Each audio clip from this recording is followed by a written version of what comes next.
Terminators, tougher than an elevator, and a cum stain close to my legs and a test not passed.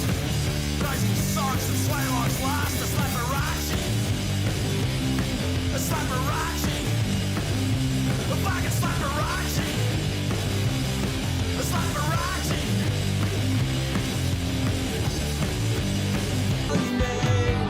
Never gonna say thanks or please, thanks or please.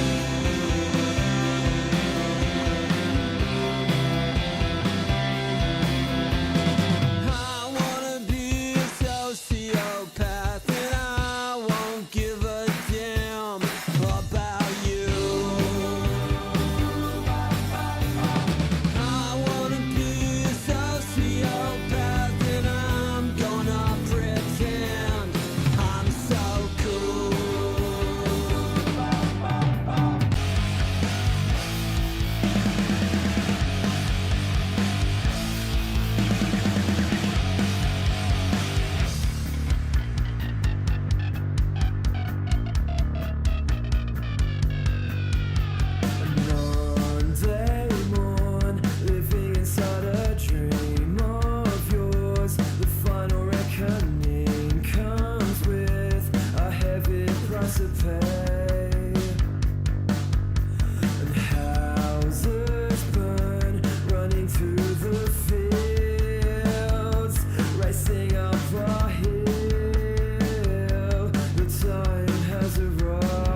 Ladies and gentlemen, welcome back to another stream here at SimSational TV.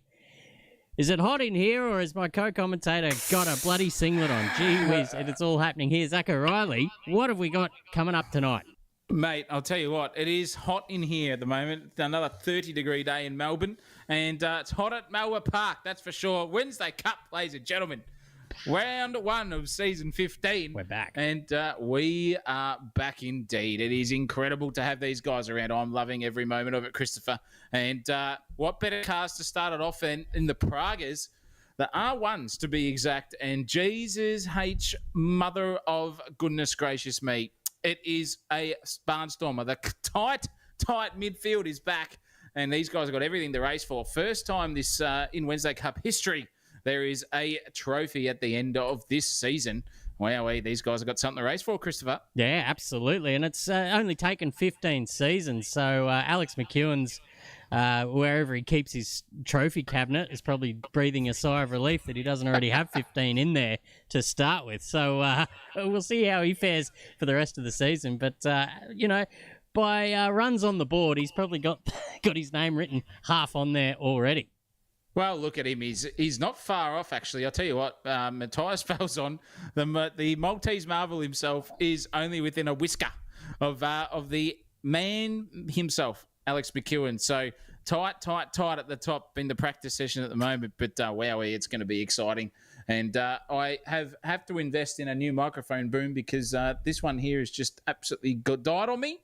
And maybe, hopefully, with some super chats tonight here, we'll be able to afford a new mic stand for the poor old co-commentator here, Zach O'Reilly, Christopher. There you go. He's resorting to the old biological arm there to keep the microphone close to the face hole that counts the most. So without further ado, we don't have any standings to get through. We've just got the Wednesday Cup car spec that we have up here. It is the Praga R1, ladies and gentlemen, for season 15. It's a tiny little mini sort of hybrid hypercar. No, it's not a hybrid. It's all mechanical stuff there. 210 brake horsepower, 220 newton meters of torque, 585 kilo frame. That is lighter than the Aussie race cars last season, Zach O'Reilly. So another small car to add to the Wednesday Cup madness. Well, yeah, and then I'll tell you what, with that sort of weight, they do get to a top speed pretty well of about 240 in their own guys. Once you get a bit of a slipstream too, you're up to about 260, 270. So they're 100% going to be fun this year. We've got a lot of GP circuits, old school, new school, and then some tight ones as well, ladies and gentlemen, in the calendar. So stick around. It's going to be incredible. It's good to see everyone in the chat as well, Christopher. We have got Ron Marshall, as always, reliable Ron. Colin Black is a new addition to the chat there. Good to have you with us, mate. We've got the Malaysia Marvel there too. Brocky's in there as well. And hopefully a lot more people will turn up because it is a sensational event coming here tonight. I cannot wait with these Pragas circulating around here, and they're going to look sensational. Yeah, absolutely. Let's, without further ado, because we're already a little bit behind, let's take a look at tonight's racing.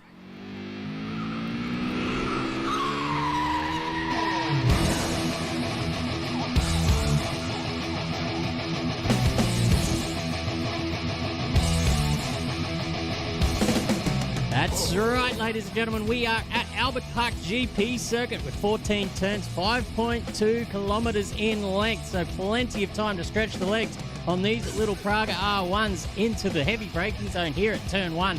You can take a little bit of that curb, but too much and you hit the grass and you'll get spat out the other side. So tread carefully, guys. Around turn 2, a long sweeper that spits you out onto this long straight down to the first or the second real big heavy braking zone here into turns 3 and 4. Little chicanage sort of thing, but these cars absolutely love it because they are doped up to the eyeballs with downforce. Don't you worry about that. Turn 5 is probably pretty much flat to the floor. Actually, most of this circuit is flat to the floor in these little cars.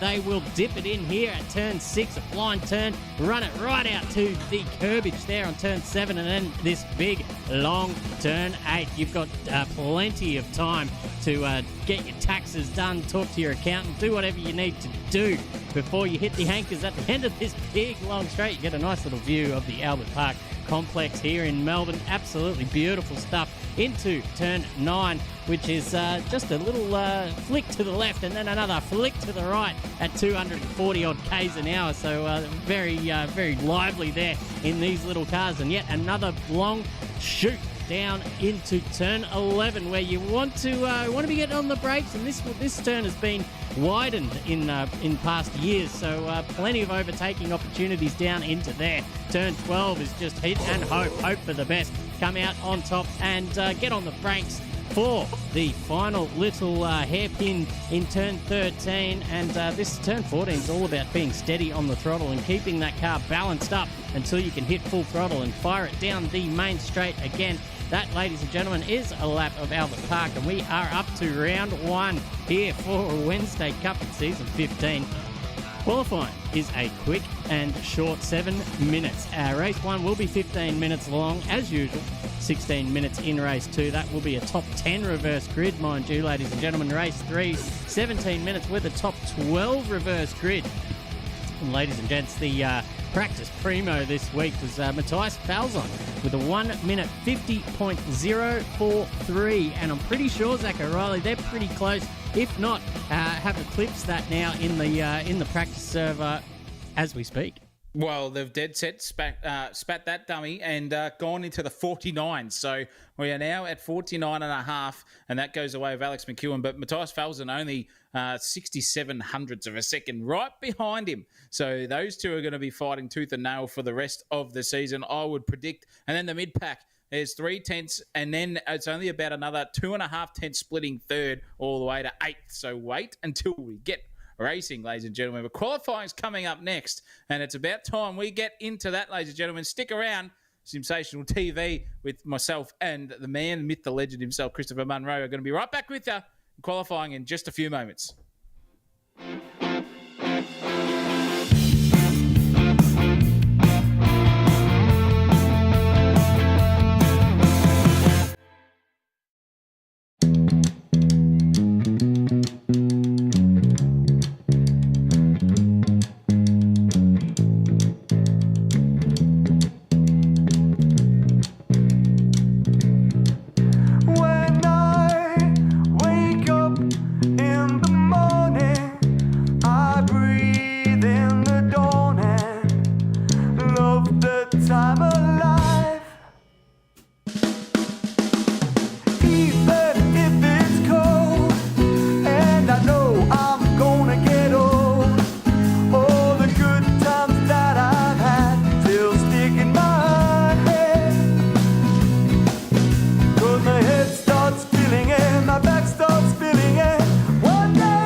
Let's live instead.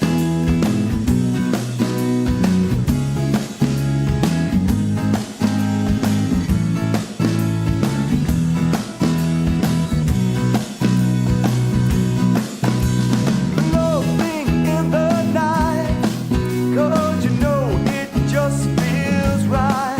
And I do it in the morning as well, 'cause it's so swell.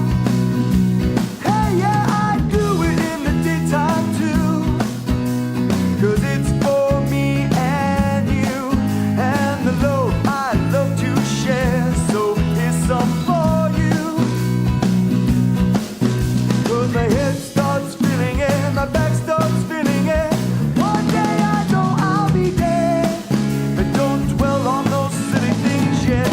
Let's love instead. Oh, oh, oh, oh, oh, oh,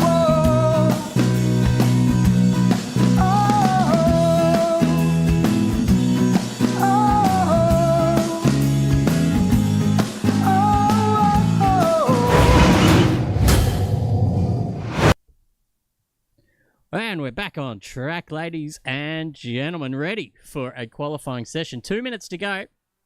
we'll get the green lights down there with 7 minutes remaining in the session. As you can see in your top left corner there, 8 minutes and 52 to go. So a little bit of waiting, but that's enough to get these guys into the server and chomping at the bit, ready to go. Who is the first one in line there? That is the number 26. Jake Buttigieg. It is. That's his new-looking livery. And let's have it. Well, we might not have a little closer look at this one because what's he got here? Hop leaf. Okay, a little custom job he's done himself here. Very nicely done indeed. Oh, he's got Air Malta on the back as well. So representing the homeland. And if we can find his old man, who is also racing with us tonight, he's not quite in the server yet. You got to press join, Mr. Buttigieg. So we'll get to him when he does join the server. But the first man out on track is Jake Buttigieg. We've got 55 seconds, Zach O'Reilly. Another season of Wednesday Cup. Oh, great. Great to be here. Great to be witnessing greatness again in the Wednesday Cup. You can't beat it here at SimSational TV. And these guys are roaring and ready to go. Have a look at them all. We've got 21 cars on track. Maybe get 22 by the time Mr. Buttigieg gone. He's in there. He's back in now. 21 cars here racing in the Wednesday Cup. You can't get any better. And he has got the absolute carbon copy of his young son there in Jake. So look out for those two liveries at some stage during the season. 20 seconds left here before qualifying kicks off for the first time here at season 15. Melbourne Albert Park Grand Prix circuit. What more do you want? You've got Pragas all over the circuit here, and these guys are going for glory. Trophies at the end of the season, prizes, you name it. It is all ready to rock and roll here, and 7 minutes has ticked over. So Jake Buttigieg has now sailed off, and they're going to come down to turn one here, albeit a little bit toey. I'll tell you what, more toeier than a Roman sandal at some stage of these boyos, and they're just going to make their way around. Look at all those colours. You've got greys, blacks, oranges, yellows, greens, and you've got a bit of fluorescent red there too. You've got papaya colours, blue and white, you name it. Have a look at all of them sail past, and it's just great to have them here on track. Who are we going to see in qualifying? Top the charts, ladies and gentlemen. Is it going to be Alex McEwen? Is it going to be Mr. What's his name himself? Oh, Alex McEwen's just come in. I can't remember the bloody name. Matthias Falzon too. Holy mackerel. And, or could we see a dark horse from our other commentary team member here on circuit tonight, Lindsay Muddle, setting 49s in the practice server as well. He was inside the top 4 on base pace there. So maybe practice hero sessions, but we were going to see qualifying heroes come to fruition in the next 6 minutes and, 5 minutes, 55 seconds time, Christopher. Yeah, and I'm looking forward to that. And any number of these guys can actually take pole position. I tell you what, actually, this is while I've got this in my brain, I did notice this in the V8 supercars. There is. There's a couple in there apparently. But Jake Buttigieg, I did notice his throttle trace during the classic V8s. Looks like it's having a little bit of trouble. Might need a bit of contact cleaning, as you can see there on the throttle trace there down in the middle of your screen. What's it called again? That's what it's called. The telemetry, mate. The telemetry trace. You can see when he hits full throttle, it seems to dip and waver away from that, but it's not doing it now that I said it. So maybe he's just pushing down a little bit further. But let's ride on board with Jake Buttigieg for a lap around Albert Park. Here we go, ladies and gentlemen. Break at the 100-metre board, turn it in, get it into third gear, slap it through. Miss the apex of Jake Buttigieg, so that's onto the grass. That's going to hurt him a little bit here now. So he's going to have to make up some time for the rest of the circuit. Turn 2's done and dusted. A fast straight into fifth gear by the time we break, just after the 100-metre board there on the left-hand side of your screen. Dip it in, get that car pointed in. It's an off-camber, on-camber sort of corner, so the arse can step out. This is very hairy too. Track limits vital there. If you go over that yellow line, you are done and dusted. Flat through here. It's incredible to see how these cars go into fourth gear. Here we now shift down into third as you dart your way through the new sweeping fast section here at Albert Park. It's 2 years old, but geez, it makes the racing a whole of a lot better than the long sweeping right-hander into a long sweeping left-hander coming your way. About 236 kilometres an hour you get up to here before you hit the anchors here at Albert Park to get into the left-hander, right-hander sweeping chicane that we've seen here. Very hard car to master at this point of the circuit. Use all that curb on the inside. Just does so. Does Jake Buttigieg, and the inside of that one too. Not hitting that tyre barrier. He's doing very, very well here. Sending purple in the second sector. So he is quickest on circuit so far here. Although be at their first flying lap. 3 minutes and 41 seconds to go. They've only got 2 laps left to make it happen here. So this is all pressure point motors for the rest of them on the circuit. Buttigieg's flying at the moment. Just darts it in there over that curve. Uses it. Don't get the arse end too taily, else it'll loop out on you. This is a very important braking marker to get right too. Very shallow apex there for Buttigieg. Doing it differently to everyone else. Sweeping it through at the final turn at Albert Park, and he is going to fly across the line here. Will this be a 49? I don't think so. It's going to be a 50 point something by the time he crosses the line. 50.816. So we've got a second to go, ladies and gentlemen. These cars get better as the qualifying session goes on. The tyres get warmer, and then the pace increases. Yeah, and once these guys get a little bit more track knowledge as well, you just see naturally the time starting to tumble. Lindsay Muddle takes the provisional pole for now. Let me say there is still 2 minutes and 47 seconds to go. So the top guys around on this lap might get another one after this as well.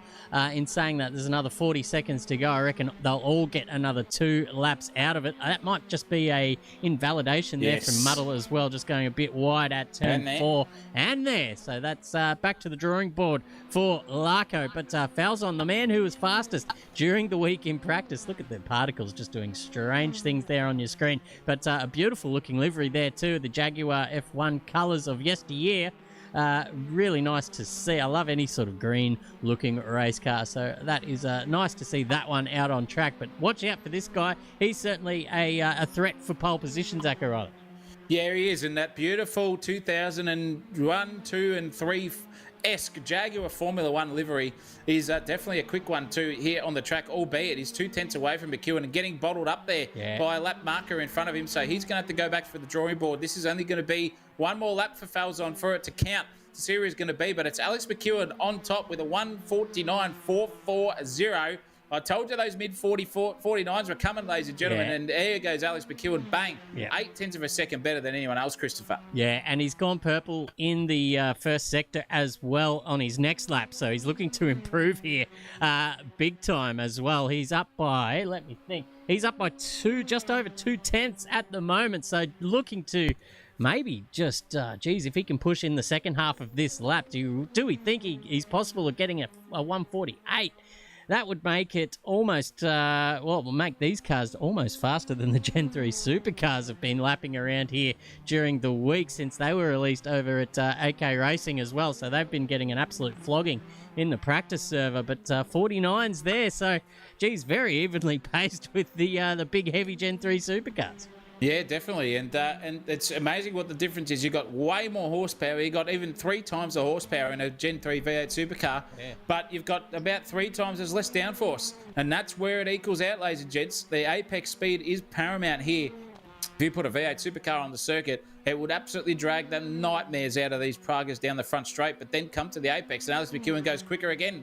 1:49.358 for him. So that's a cracking time. Who's going to get some answers for him? And that's all of done to shouting for Alex McEwen. He's gone wide, so that's a track cut for him. Fergo's in 5th place. He's 3 tenths off his off the pole time, So this is going to jump him further up the grid. We're going to see those times tumble with 6 seconds left in qualifying. This is now all on for Donkey Kong reasons here at SimSational TV. Are all happening. Fergo's 4 tenths away, so he's still going to bump himself into provisional second here at the moment. What are the rest of the flyers going to do? Andre Elliott's done and dusted. He's 1.2 seconds off, so he's out. Yep. He's done. What are we going to see from Fergo? Can we get something out of him in the Papaya McLaren-esque style livery there for sure? That's more IndyCar style, actually.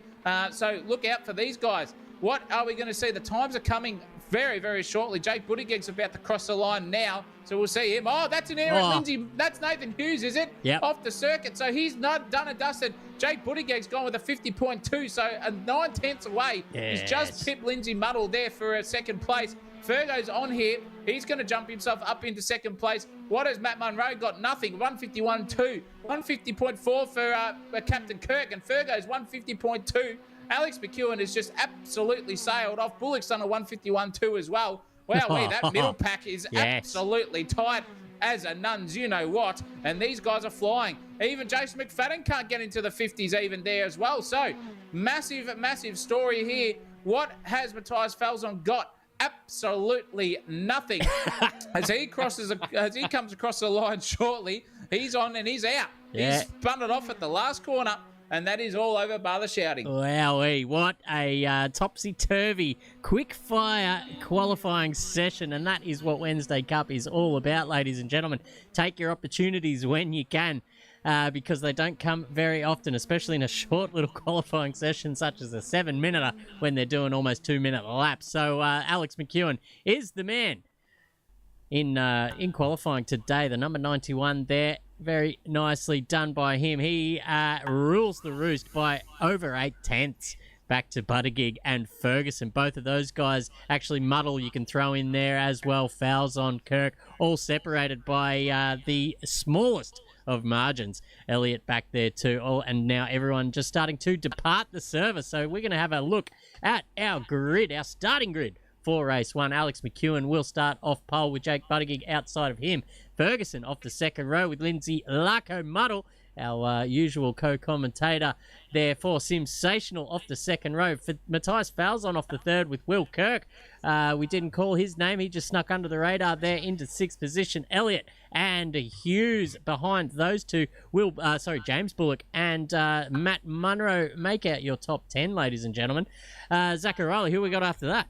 McFadden, Buttigieg in Paul. The older Buttigieg is right in the server inside the top 15. Yeah, He'll be nice. stoked with that. Underground Mammal right behind him in 13th place. Lachlan Grant 14th, a bit underdone is Lachlan Grant. Ezra Simmons just comes in at the last minute and puts in a 152. Good to see him. The rapper, Mitchell Cole in 16th. My bus, your bus, her bus, our bus in 17th place in Carl. Scotty McEwen, another senior of the McEwens in there. Braden Moore and Brody Barber not doing a lap time in the final section of that. So we're going to have 20 cars on circuit, ladies and gentlemen, here for race 1. 15 minutes of hardcore racing. Set the grid by what you are seeing right now, and it is going to be SimSational. Don't go anywhere, ladies and gents. Race 1 is coming our way. Sit tight. See you at 4 p.m. and then you'll never see me again.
we are, ladies and gentlemen. Race 1, season 15 of the Wednesday Cup here at Albert Park.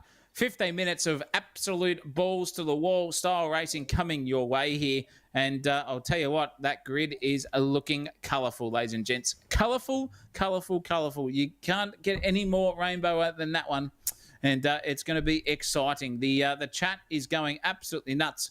We've got Ron and Jesse and Harley Marshall all in there having a good crack. Lindsay Muddle said he spun on the last lap of quali and he was up quite a bit. Well, I'd hope so, because by jingos, mate, you were a fair way off the pace there, considering that was practice that we just saw with you in the 49s. But nonetheless, everyone here is driving SimSationally. Alex McEwen does the best job of the evening so far with 0.8 of a second between himself and the next best competitor in Jake Buttigieg. But don't worry, that will come to fruition. One spin of these cars here, ladies and gentlemen, and that rear tyre, whichever one is the outside tyre, is as hot as a dodgy Vindaloo, and it will take a good lap for it to come down. You've got to be full on here, Christopher, and be on board with your brake bias, that's for sure. Yeah, it's one of the things that you can adjust in the fixed setup that we do run here at Wednesday Cup. So they do have the option to mess around with the brake bias, which is a good way to sort of dip your toe into figuring out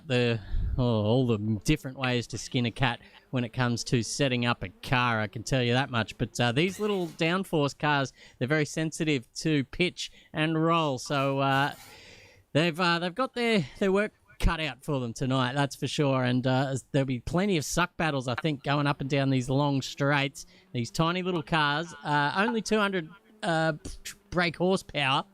But I tell you what, they do go quick. There's no doubt about that. We've got about 33 seconds till we get started here tonight, ladies and gentlemen. Get your predictions in the chat. Who's going to win? Is Alex just going to run away with it? Or is Jake Buttigieg, Fergo, Muddle, any of these guys behind just going to absolutely send it down into turn 1? I'd love to see it. All about race pace, Lindsay, says Jesse.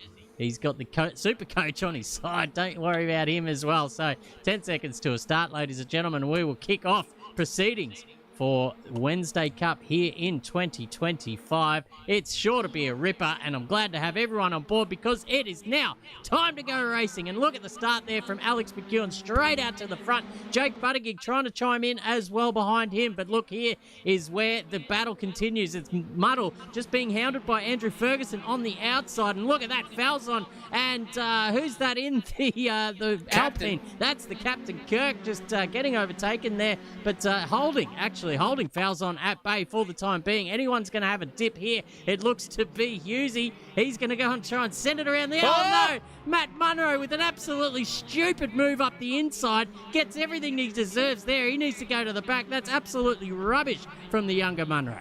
Yeah, definitely. Not the ideal start from anyone there. And poor old Nathan Hughes setting really, really good times in the practice server. Now in 16th place or 15th place, and that is horrible for him. Matt Munro's right down the back, so where he deserves to be, according to his older brother there, Christopher Munro. But I'll tell you what, Falzon now has got an absolute ripper of a suck here on the captain, but the captain's got a better one on Fergo. Oh, this is going to be a spicy one. Three-way battle around the outside trailer park girl style goes the captain. Is he going to get it done on Fergo here? Oh. Heavy braking zone. He's gone around the outside. Fergo and Kirk side by side coming through the chicane. Never works out, but the Kirk man has come out on top. The soft drink, I'll tell you what, he has come right out on top and managed to keep it there. He's going to keep it together. Falzon, however, right up the arse end now of Fergo 2, and three-wide battle going on here. Oh, straight up the inside goes Andre Elliott. That is move of the season so far. Wow. Just says, thank you very much. I'll take that one. He's going to have to be on song here to get around the outside here at the late braking zone, and he's going to get pipped by Falzon 2. He's going to have to go back to the drawing board. Sails it to the outside and cuts off James Bullock there too. Oh, it's still happening here too. Falzon's gone wide, and now Andre Elliott's trying to stick nose up the inside. Can't get the job done there. Now it's a four-car train battle of suckage. There's twin suckage, ladies and gentlemen. Ladies of the night, eat your heart out. Holy mackerel, this is happening here too. It's all happening. I'll tell you what, Falzon's thanking the mother for the gods at the moment because he has sailed away. And here goes James Bullock down the inside of McFadden. Got the job done. Happy days for him up into 8th place. Wow, what a great move there from James Bullock. Yeah, cracking stuff. And look at this little train that's starting to form here. We're going to ride on board with Nick Mole because he's got McFadden and Bullock in front. And who is that in front? That's Elliott and Falzon. So that's 1, 2, 3, 4, 5 cars in very close quarters here indeed, but a little gap just starting to form in front of Jason McFadden. In front of Bullock, that is, to Elliott in front. But this is where the battle's at, ladies and gentlemen. In the meantime, Alex McEwen has skipped out to a 1.7 second lead already. That's insane after one lap. Jesus Christ, he is here to really set a statement here in race 1 tonight. Jake Buttigieg just holding his nerves there, but Lindsay Muddle's just starting to eke out that gap in front of him and starting to put the pressure on him indeed. Yeah, great stuff here from the co-commentator. I'll tell you what, he is on fire here. He's found this absolute form and the limit in those Pragas. He literally raced this thing about 55 minutes ago, ladies and gentlemen, for the first time ever, and he's sitting in 3rd place. So just absolutely to the true form of the SimSational TV commentary platform. Quickest and best here in SimSational TV. Munro, O'Reilly and Muddle. I'll tell you what, that is a combination. It is hounding the back here of Jake Buttigieg, not letting him go for one iota here. Similar driving styles from the both of them too. Late apex and then full power, full beans. Here, use all of that 200 and odd horsepower that you've got in a Praga R1 car. And now Buttigieg has got his little bit of a little gap there, just sitting 150.867 versus 150.851 between these two on the circuit. So identical lap times or thereabouts for the both of them. They're driving the wheels off this thing. Alex McEwen is 2.5 seconds down the road now over the rest of them. So he is sailing away while these two battle. Yeah. It's hard to keep up with that sort of thing with poor old Jake Buttigieg just there, just watching the number 91 sail off into the distance. And on the other hand, he's got Muddle right up the gearbox of his car. And so he's got plenty to think about there in 2nd position. Muddle in the hot seat here to take that position. But I'll tell you what, Jake Buttigie's not going to give it away easily, as is Ferguson, because he's getting hounded now by Andrew Elliott. Oh, no. As soon as I say it, he's spat it off the track into the kitty litter, and he's just going to try and get that out of the kitty litter now onto the track safely. Matt Munro goes past. Will Bullock is just a little bit further behind. Disaster for Ferguson. He was right up there in the thick of it. But look at this. The battle's on now. Muddle giving what's his name? bloody plenty of Air Malta business right up the rear wing here indeed. Look at the suck too. Look at how quickly he closes in here into turn 11. Buttigieg going defensive now, putting his car in the correct position, but a little bit of smoke coming out of those rear wheels. You don't want that indeed. But look at the pace in Muddle. He's just sitting duck here. I think Buttigieg could just try and hold on for another 9 minutes, but can he do it? Who knows? Who knows, because Lindsay Muddle here is absolutely giving him all the curry. There is nothing in between any of these two driving the wheels off the Praga R1s. Tell you what, there's only one corner that separates these two, and I think it is the second last turn here at Albert Park. They got the chockies over each other, and then when it's equal on pace, they're just driving the wheels off it. But it's drawing in the Captain Kirk too. He's only 1.3 seconds away, and that gap is ever decreasing too. So look out for the captain. If Lindsay can't capitalise here on any sort of position manoeuvre, he is going to be under all sorts of pressure there from the captain right behind him. And Andre Elliott's also doing a great job. McFadden's come a proper in the background there with himself and the underground mammal. I'll tell you what, Jason McFadden's having an absolute barnstormer of a bad run here. He yeeted himself twice in the classic supercars at AK Racing. Yeah. Did it again to himself last night at his own sort, and he's got the job done there on the underground mammal for now. The underground mammals trying to find out what happens if you fuck around, and he's got that job done as Jason McFadden over the underground mammal. So maybe a little gift there, and this will get Jason McFadden back into the right headspace and don't do a Ferguson tank slapper that we saw the lap before. That was the biggest tank slap of the year I've ever seen. He was just out and done like lightsaber style. See you later. It's overtakes like that get you lined up again for the next race. But now that gap has come down here from Muddle to Buttigieg to under 2/10. You can see how close they are on track. Holy moly, there is not much happening. There might be a move here into turn 11. Lindsay Muddle just on the outside. Buttigieg going defensive.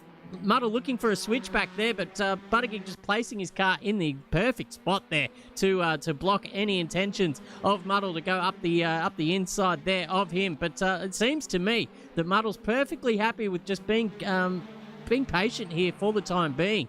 But perhaps his race engineer could be in his ear saying, look, these guys behind, Will Kirk, Andre Elliott, Matthias Falzon, all catching up while you are here just being the patient man. And they might just give him the hurry up and say, come on, Lindsay, it's time to force this overtake, because the longer you sit there, as you said, Zach O'Reilly, he's just going to be he's going to come under pressure from the guys behind.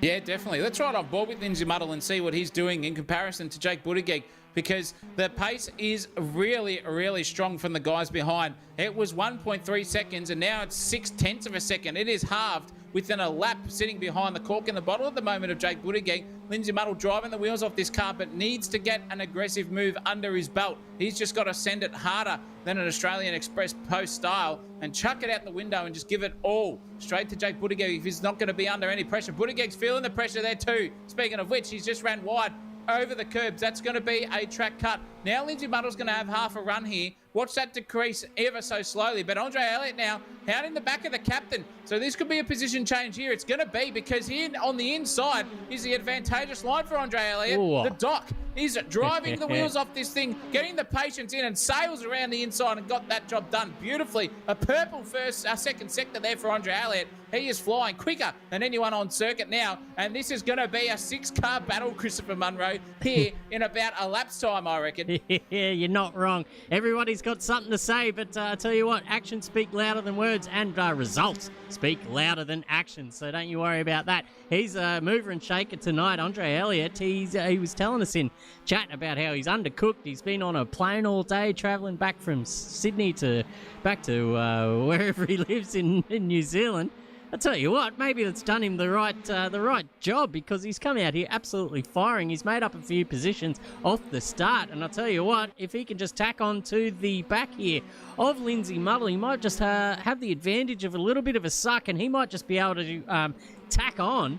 And if Muddle makes up that 0.6 gap that he dropped to Buttigieg, this is certainly a 3, could even be a 5-way battle for the second position podium place here in race 1.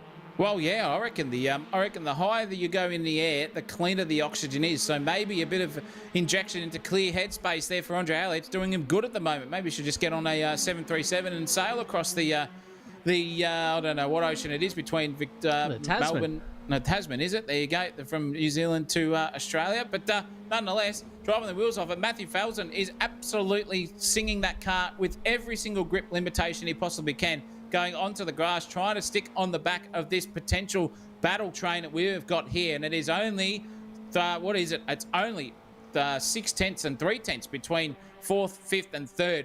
And then it's going to be a 0.6 battle too. Wow, these guys are absolutely flying. Oh, the Lindsay battle's off. No way, and so is the captain.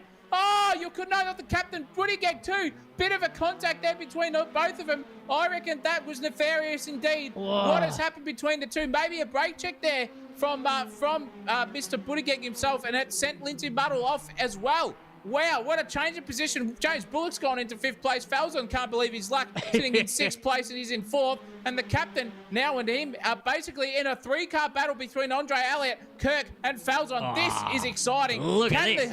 Can that clean air keep Andre Elliott right in front? The doctor handing out all the medication to the guys behind, hoping to put him to sleep, and he can stick to his 2nd place. This is a first-time podium position here coming Andre Elliott's way. What are we going to see between the captain and Falzon? Yeah, what a shake-up here in this race that has caused. I think I just caught the end of it, and it looked like there was just a little bit of overlap with Lindsay and Jake in between turns 9 and 10. And, I mean, that little section of the track just comes at you so fast. And if you're turning in and maybe there's a car just with a slight overlap, Falzon just pulling it up. A little bit of smoke coming out, but these three just... there goes Kirk. He's lost it on his own, and he's been collected by Falzon on the way through, so nothing nefarious there. Poor old Kirky, just the occasion got to him, and he will drop just one mistake, and he's dropped down at least 6 positions. Wowee.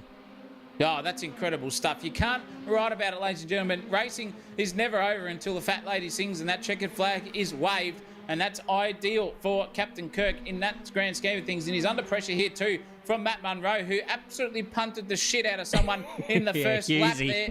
And Hughesy, poor old bastard, sitting in 7th place, still ahead of Matt Munro, so probably a better place to be. But now Matt Munro's in the top 10. And I reckon Will Kirk is very, very angry under the collar of that car. He's trying to go around the outside here on Matt Munro. Oh, he nearly got it done there too. A bit of late brake blocking.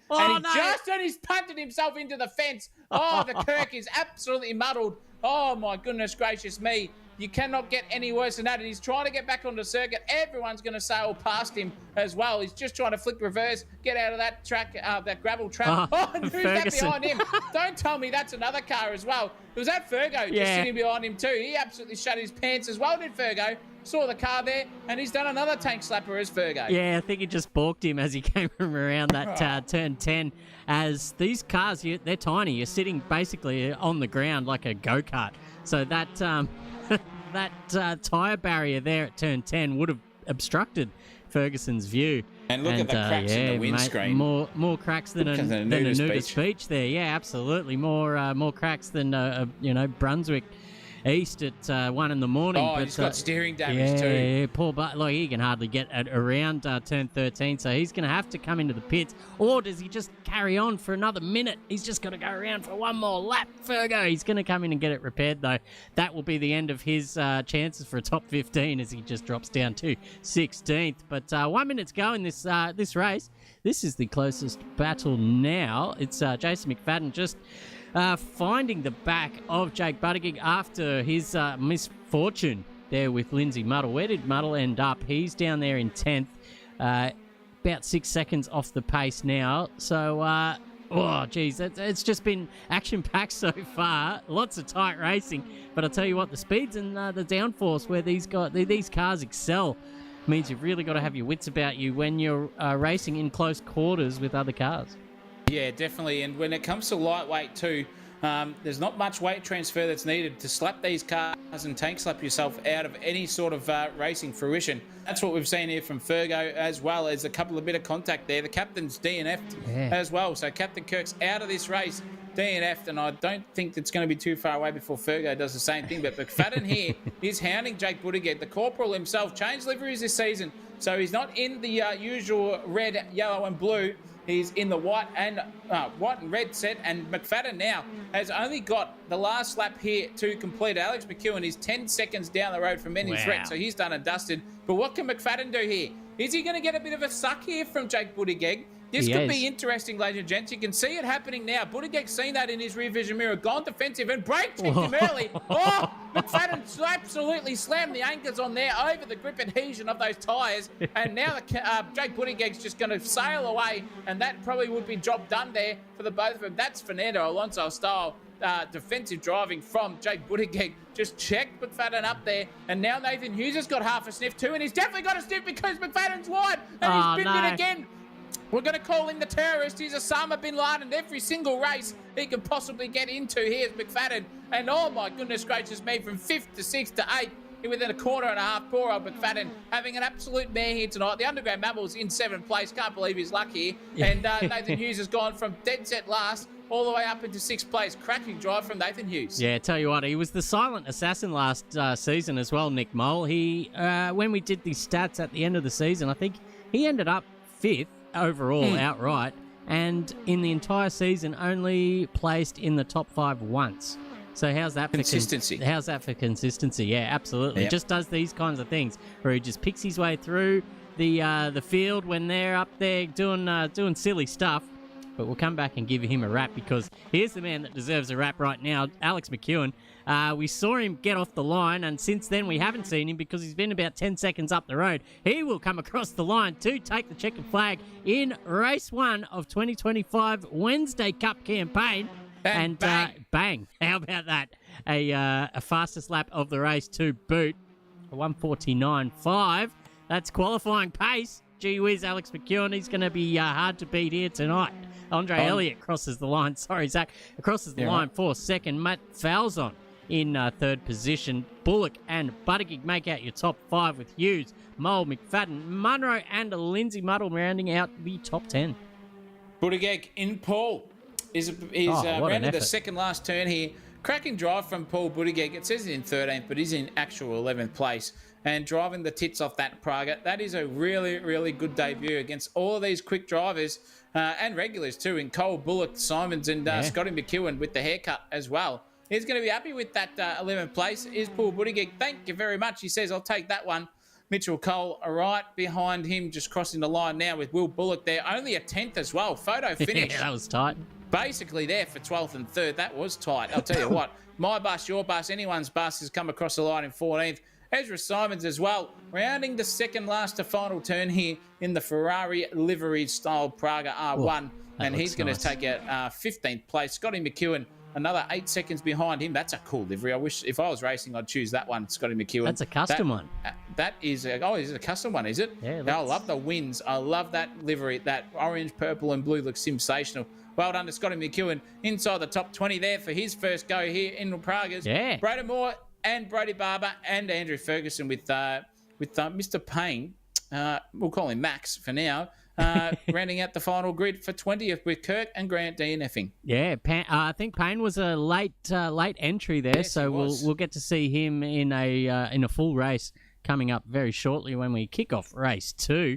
20 cars finished the race, 22 started. Not too bad, but Will Kirk and Lachlan Grant, 2 speedy customers, going to be starting from the very back. But I'll tell you what, the top 10 reverse grid in the race 2. So Lindsay Muddle will be starting off pole position with Matt Munro on his outside. I'll tell you what, that's going to be some fireworks there. McFadden is going to be behind him with Mull, Hughes, Buttigieg, Bullock, Falzon, Elliott and McEwen carving his way through from 10th position. Race 2 coming up shortly, Zach O'Reilly, is going to be something to behold, I've got a feeling. Oh, look at that with the front row of Muddle, Munro, and then you've got 3 M's. Actually, you've got 4 M's. All between 1st to 4th, every single last name with an M.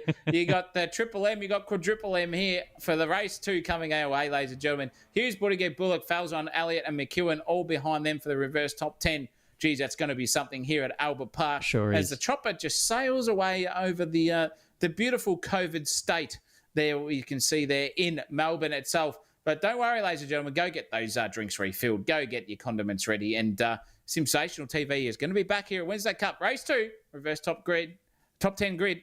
16 minutes of action coming your way. Stick around.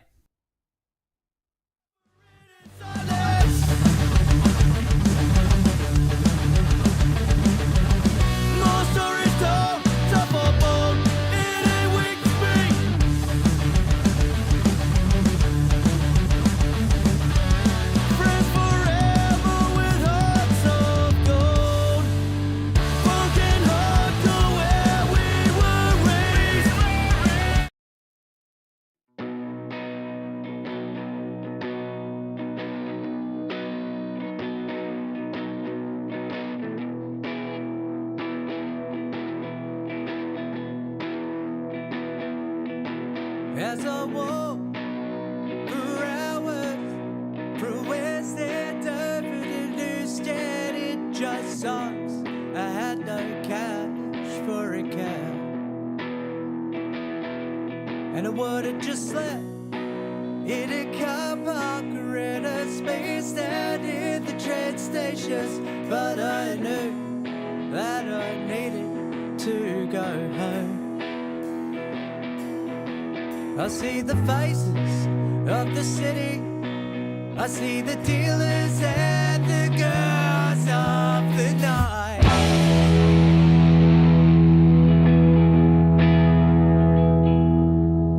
Quite frankly, I don't give a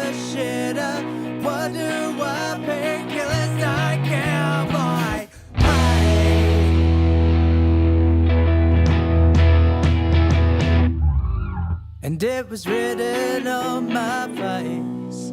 And it was spray painted on every place. That the city looks pretty when you're up in your face. And everybody has lost their faith. I say beggars, I say buggings, I say a chicken too fucking down an alley. And he didn't even pay a decent way. I see dealers and policemen coming in to get their card on the others who just look the other way. And it was written on my face, and it was fake painted on every place. Like the city looks pretty when you're up in your face, and everybody has lost their faith.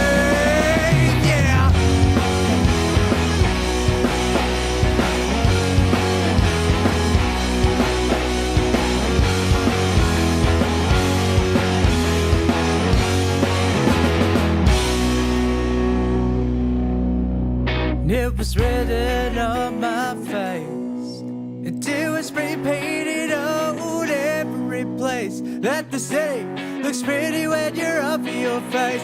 Everybody has lost their faith, and it was written on my face, and it was spray painted on every place. That the city looks pretty when you're up in your face, and everybody has lost their faith.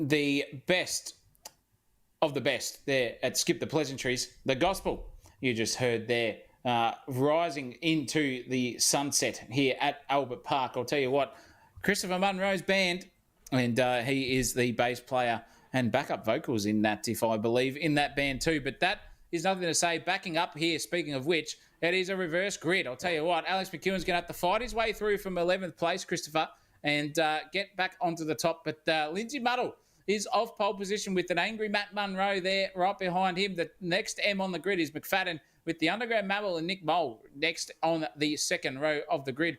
Hughesy, Buttigieg, Bullock, Fouls on Andre Elliott and McEwen around out your top 10. 30 seconds to go, Christopher. It's about ready to go. Yeah. Well, I mean, how far can Alex get through on the first lap? And can he get Anyone's it done bet. cleanly? Yeah, absolutely. Get your bets on. Where will Alex be? Will he be third after the first lap? Will he be 23rd? You never know. And anything's possible here in Wednesday Cup. If you've been tuning into the channel for a long time, you will know. But we're about 6 seconds away from a start. We got lights up.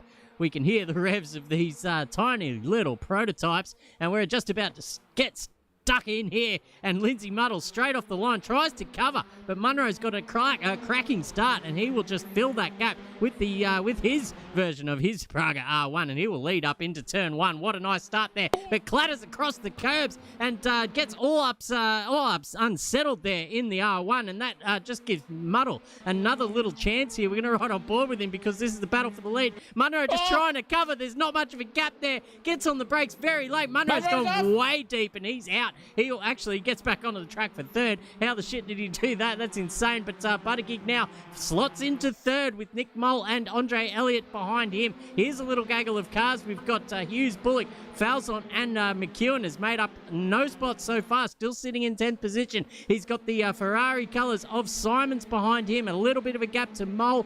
Will Kirk back here in 13th. We don't see him down this far too often. I expect him to go forward in this race. Don't you worry about that. Brody Barber and Payne here on debut down there in 15th. We've got My Bus, Scott McEwen, Moore, Bullock, Ferguson and Buttigieg rounding out your full field here tonight in race 2. Lindsay Muddle now leads the race. We've got McFadden only 6/10 behind. Matt Munro, after that mistake, has found himself still in third, only half a second behind, but Buttigieg making ground on him, and will start to apply the blowtorch. Here's a swap for positions down here with Hughes and Falzon coming into turn 11. Actually, 4 of them, Zach O'Reilly. Here's Alex McEwen. We're going to ride on board with him and see what he can do. Jeez Louise. Oh, there's an error in Matt Munro. Oh, you couldn't have written any worse script for Matt Munro. Oh, the curse is on him tonight. Jeez Louise. Oh, and that's also bad James Bullock there too, going sideways. So Alex McEwen just watching the carnage come to fruition in front of him. He knows what to do. Stick around and just watch it all happen, and he'll gain some positions. But I'll tell you what, it is now going to be a suck battle here. Nathan Hughes versus Bullock. Hughes has got the overlap here, and he's just going to try and sail around the outside here on lap 2 of the race. But now at the back there, Ezra Simmons just trying to pull out of the slipstream on McEwen. Not going to get that job done. But Bullock and Hughes trading places here. I'll tell you what, this is incredible stuff, and he's got the job done as Hughesy. Bullock's now under pressure from Alex McEwen. This is going to be incredible stuff as we see McEwen now on the back of James Bullock. James Bullock's going to have to think about it, where he's going to position that car. He's going to go defensive. No, he doesn't. He lets out and just lets Alex McEwen have half a sniff there up the inside. But no, sails back around the outside of James Bullock. He's going to have the shallow entry here onto the next corner, which is going to hurt him and get him way outside. Absolutely sailing onto the track limits there. And he's still managed to get it going. Alex McEwen running a bit wide there too. And here comes the captain behind them all as well. Now the cork in the bottle situation is rarely Alex McEwen here sitting behind James Bullock. So Captain Kirk versus Simmons versus McEwen.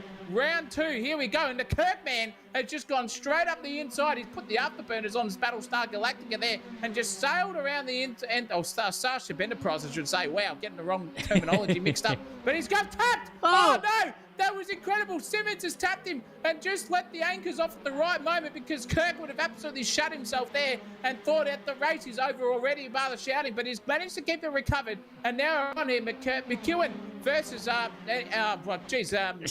Bullock in behind him. But Falzon now having an absolute ripstart of a battle. Husey and him come into fruition. Jaguar versus JPS. Here we go, ladies and gentlemen. That is incredible driving from Hughes around the outside, just sails it in. He can see that Falzon is still there, but Husey survives another bit. Now we're going to have a 5-car battle here coming into the final turn here of lap 3 here at Albert Park. Wow, they're all cracking on, and that is Underground Mammal. He is absolutely burrowing his way back off into the infield and now trying to get his way back. But Falzon, however, having an absolute ripstart of a battle here with Nathan Hughes, Christopher Munro. This is incredible stuff. Yeah, we've seen these two guys just going at it for the last few seasons indeed. But here goes Falzon, got the run up into turn 1, and here goes Hughes, just sails it around the outside, sends it in as deep as possible before he runs onto that green stuff that they call grass in this game. But now we're going to go 3 wide. Here's Bullock chiming in, but just gets in front of Hughes somehow. And now we'll try and send it around the outside of Falzon here into turn 3 and 4. It's not going to happen for him this time, but makes a position on Hughes nonetheless.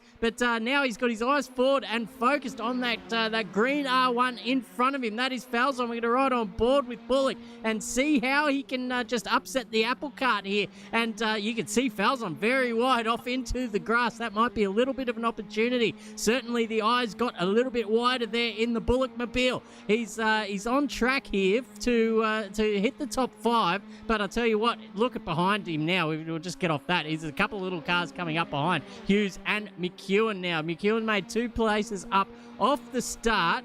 But I'll tell you what, Lindsay Muddle skipped out to a 2.4 second lead over Jason McFadden. Jake Buttigieg just behind them, and a big gap to Falzon, and this is the battle that we're at now, Hughes and McEwen. There's Hughes, just looks like he's going to be a sitting duck here. Here goes McEwen, steps out of the suck, gets on the anchors, and wowee, really nicely done. Just sticks that into turn 11. He will still have the inside for 12, and I think that's where he will consolidate. This overtake in the number 91 does that nicely, and his eyes forward to Bullock and Falzon now.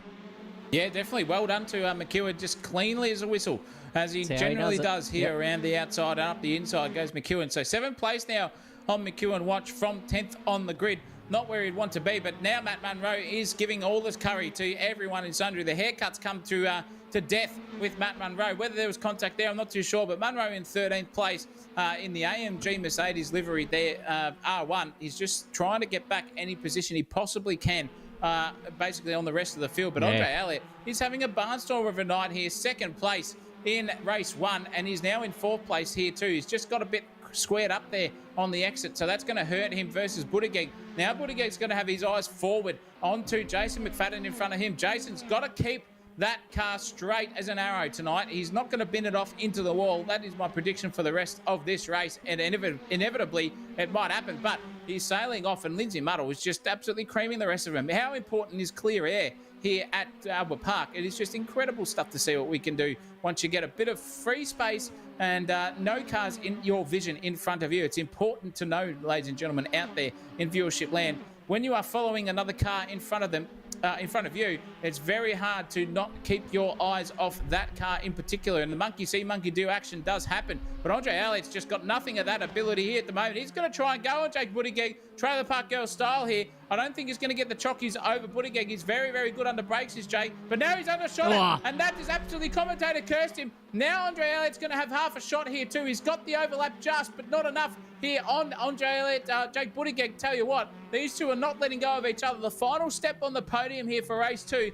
is absolutely hot property in Melbourne real estate style here. And I'll tell you what, Andre Elliott trying to do everything he possibly can. Jake Buttigieg's just going to have to put his eyes forward now and focus on the guy in front of him, which is Jason McFadden. That's exactly right. But McFadden's got his own worries there because he's got his hands full with Lindsay Muddle out there. 2.2 seconds, 2.1 now. So that gap has come down only a matter of 0.4 over this last couple of laps.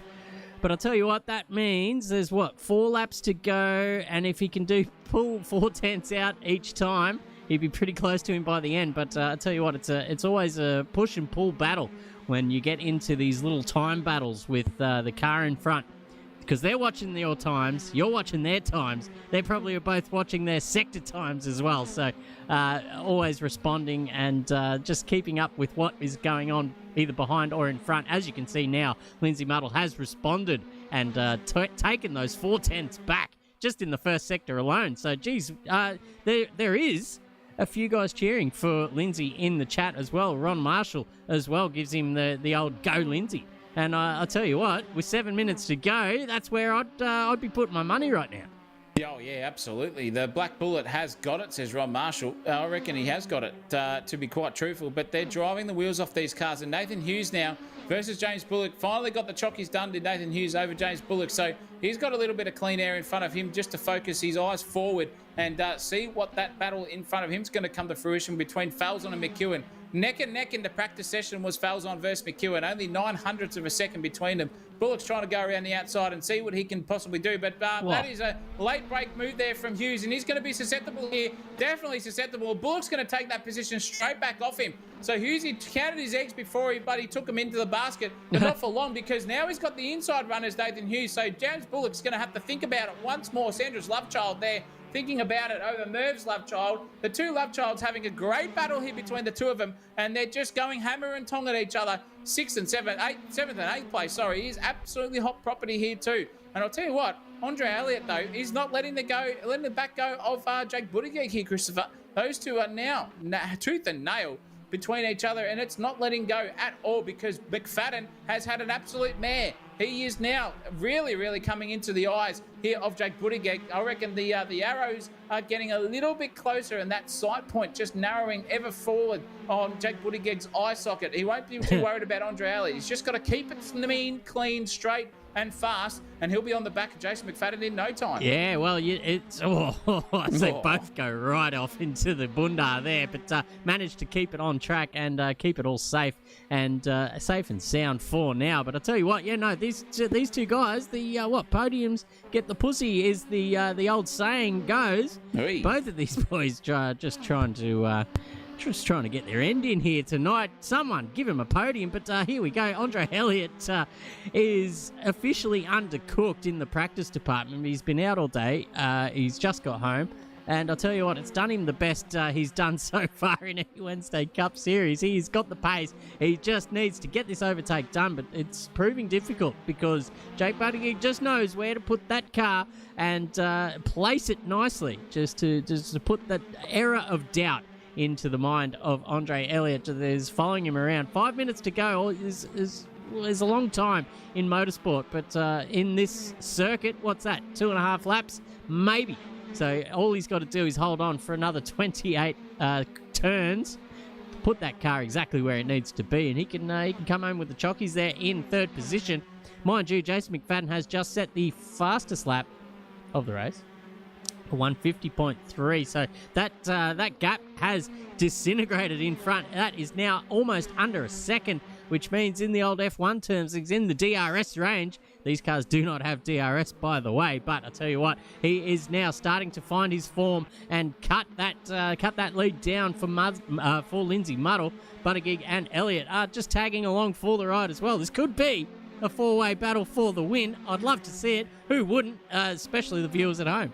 Yeah, definitely. And Lindsay Muddle coming a little bit of proper there. Those tyres are getting a little bit hairy on the back of that car for Lindsay Muddle. And that gap was 2.6 seconds at one stage. Now 1 second and just a little bit under now for Jason McFadden. Something to think about here for Brian's cousin himself.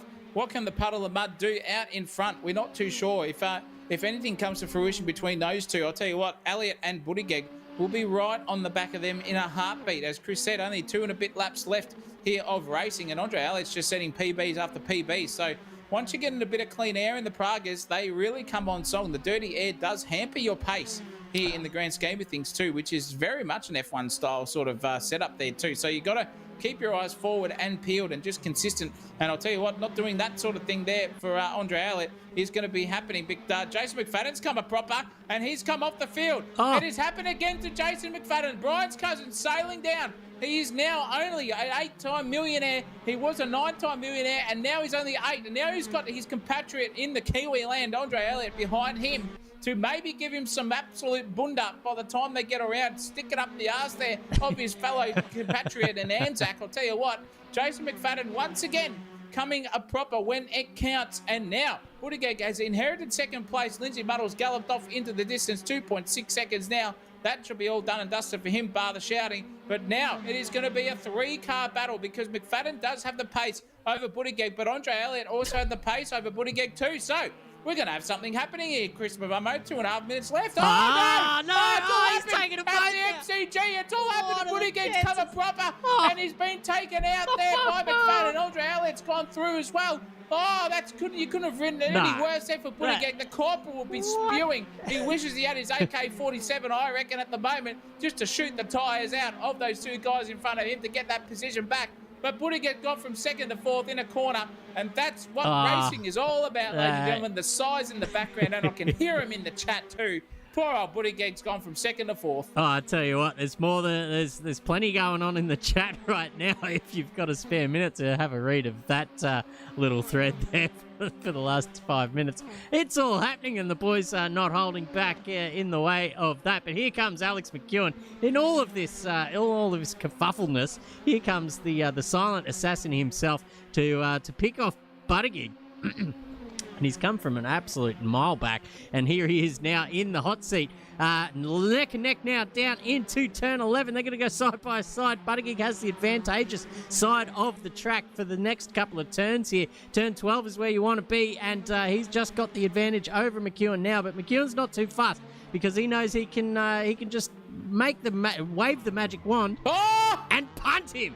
That is the last thing that I expected to happen there, I'll tell you what. And McEwen does the right thing, just holds up and waits for Junior Buttigieg to get back out on the track and resume the position there. I'll tell you what, it's all happening here tonight. Lindsay Muddle's about to just gallop away to a convincing win here. 3.5 seconds over Jason McFadden. Andre the Dre, I've forgotten his name. There goes... fouls on in the third. God. And now everything's sort of leveled out. The best action on the track is back here in 14th. William Bullock and the Venga bus there in front of him, battling it out for 13th. Oh, definitely. I was caught mid-swallow there of the old red cordial, but Bullock's doing a very good job here on whose bus at the moment. He's going to pull out of the slipstream here and try to go for a send up the inside. He's got that job done beautifully. Can he keep it together over the curbs and not shoot himself wide? Oh! Nearly a bit of overlap contact there between the two of them, but now bus is just going to go straight around the inside, and take that position right back off Will Bullock, and get that position for 14th and 13th. It's still happening here. Around the outside goes Bullock too. This is cracking racing from the both of them, giving each other respectable racing room until they nearly come together. Oh, Bullock's just tapped the inside and sailed back himself. He's alley-ooped it around, and he's got back onto the circuit now. That's all over for my bus. He's going to secure 13th place. Every gap on the field, apart from Alex McEwen versus Buttigieg now, is very, very tight indeed. I reckon McEwen's going to get Buttigieg here, but the man of the moment is this man from SimSational TV himself, Lindsay Muddle. Comes in with 50 minutes practice, never driven the Praga R1s before in his life, comes in with a fixed setup, starts on pole, finishes first, and that is job done all over. Bar the shouting. Lindsay Muddle take an absolute bow there, son. That is your first race win here in AK Racing. I told you the dollar entry was worth it,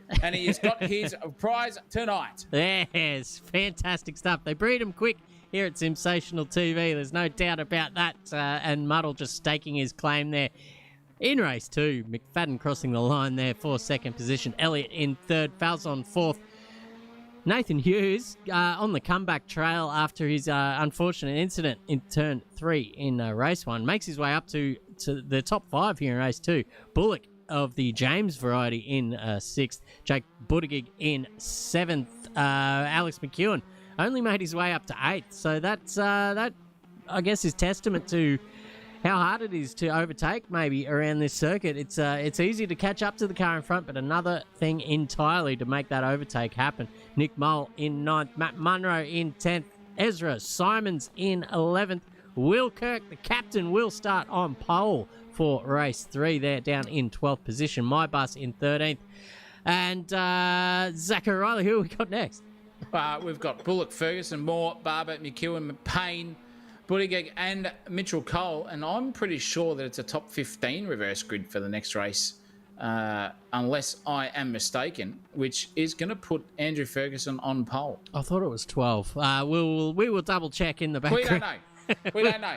That's all right. We'll be fine. That doesn't matter. Anyone's going to be on pole. We just don't know who. Yeah. It could be Captain Kirk, could be Andrew Ferguson, but who knows? What a drive there from this man on your screen at the moment. Lindsay Muddle just doing a very, very good job and nearly coming a proper there. So he'll learn from that come lap 10 or 11 here at Albert Park for next time. But it is going to be a reverse grid coming your way, ladies and gentlemen.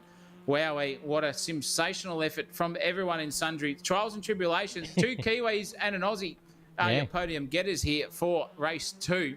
And I reckon by the time race 3 comes around, 17 minutes, Christopher, with the reverse grid of whatever we decide it's going to be. Yeah, it could be anything. It could be as hairy as a Greek's back by the time we get started. Mm-hmm. Absolutely, and I've been caught mid swallow as well just there. But that is race 2, done and won.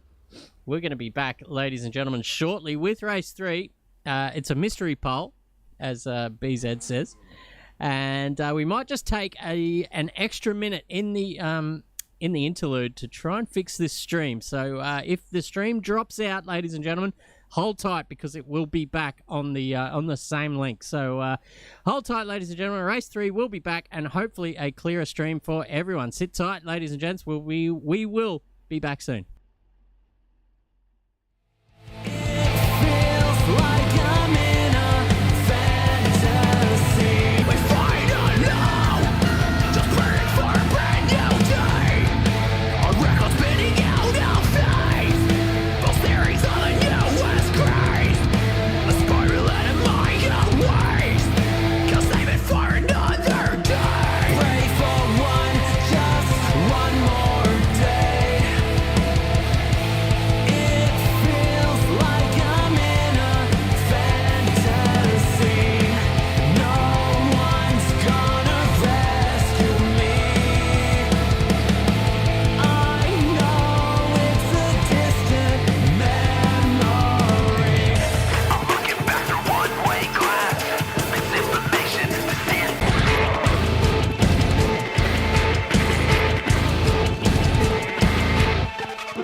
75,000 people here, dead set tonight, in the grand scheme of things, spectating the beautiful round one of season 15 of Wednesday Cup.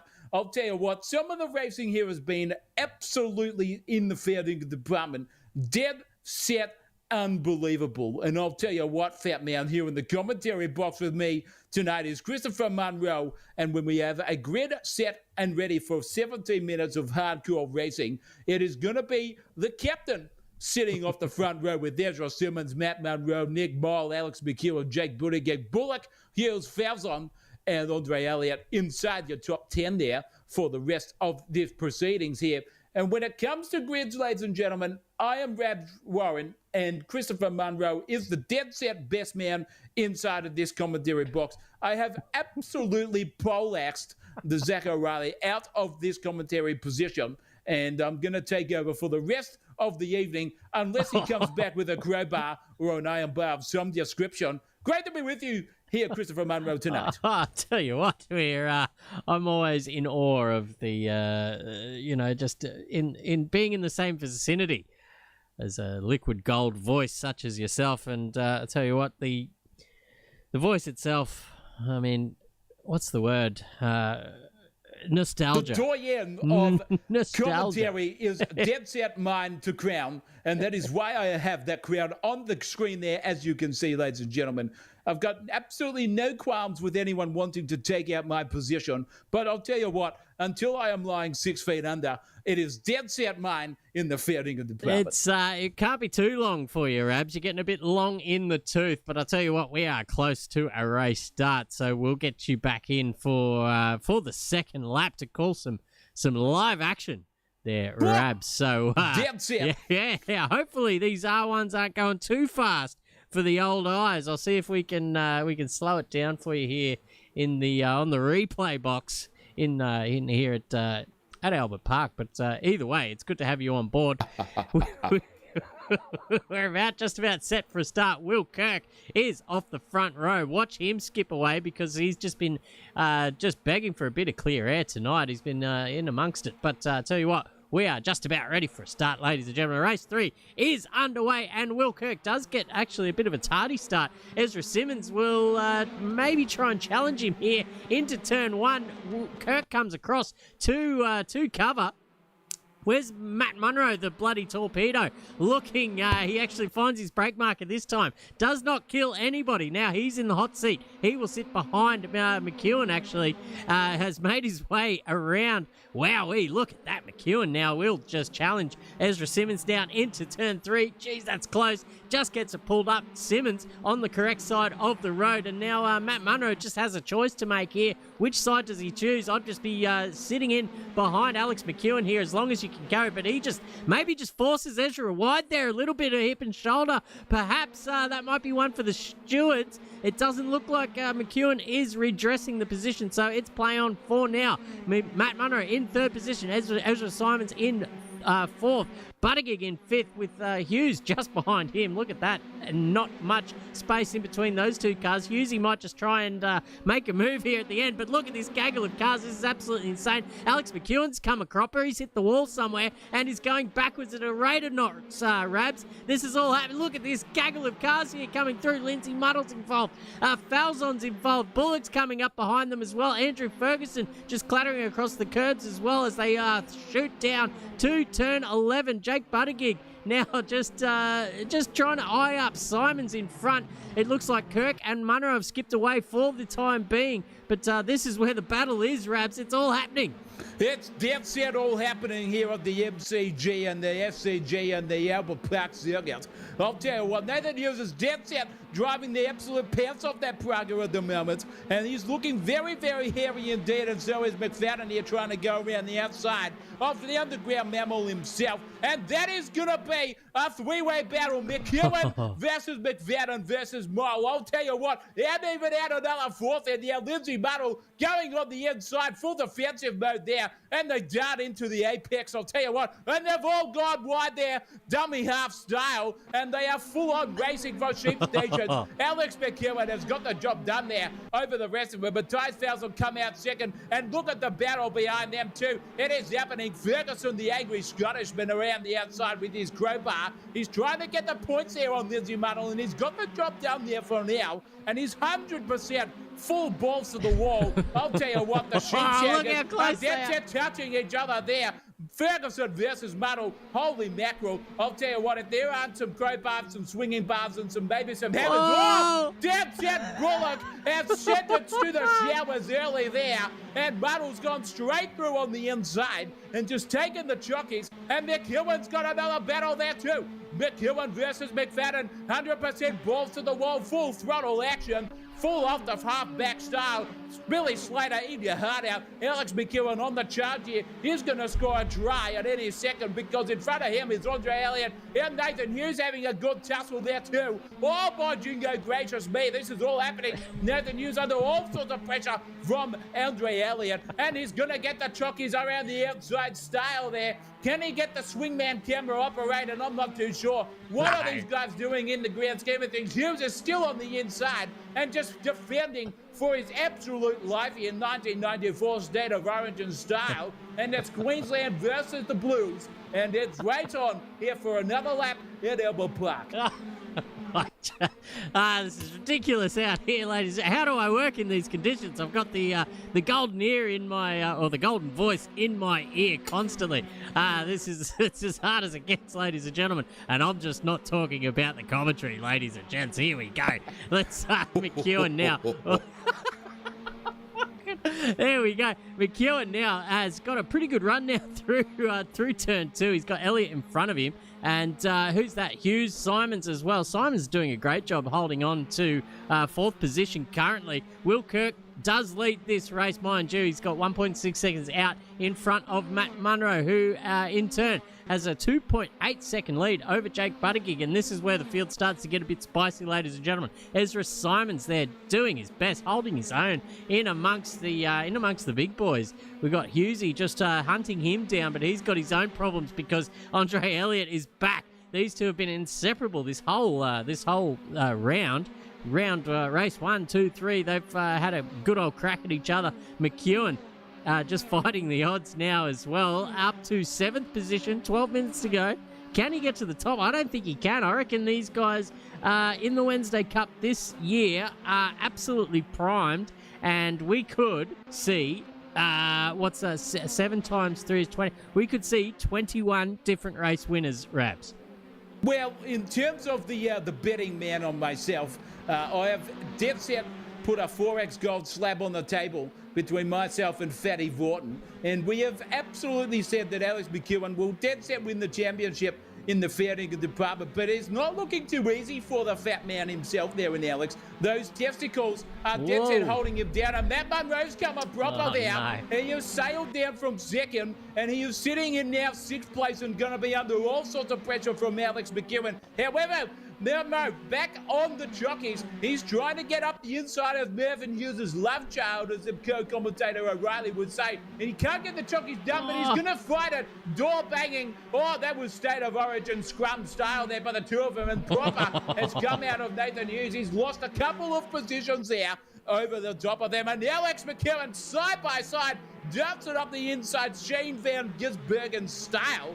And trying to get that reverse switchback happening. He's going to have to trailer park it around the outside. Not going to get the job done now there. There is 300 metres to go before the next heavy braking zone here at Albert Park. What can McEwen do versus Matt Munro? I'll tell you what, there is some feisty customers out on circuit. Munro sliding the ass out just like Mrs. Raps Warren does on a Sunday night.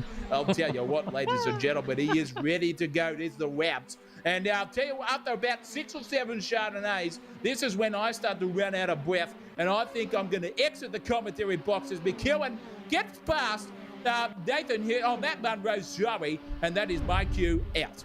The pie van's about to close, Rab, so you better get down there to scrape up whatever's left in the hot box. Steak and mushroom style. But thank you very much for joining us. Let Zach O'Reilly in on your way out if you can.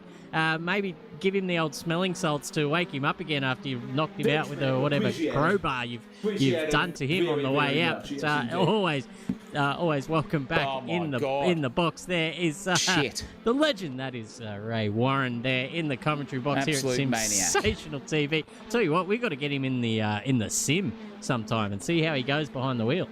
Oh, I think the only wheel he'll be turning is his own left palm and right palm as he's stroking himself at night. I'll tell you what, that guy... apparently Mrs. Warren backs it up.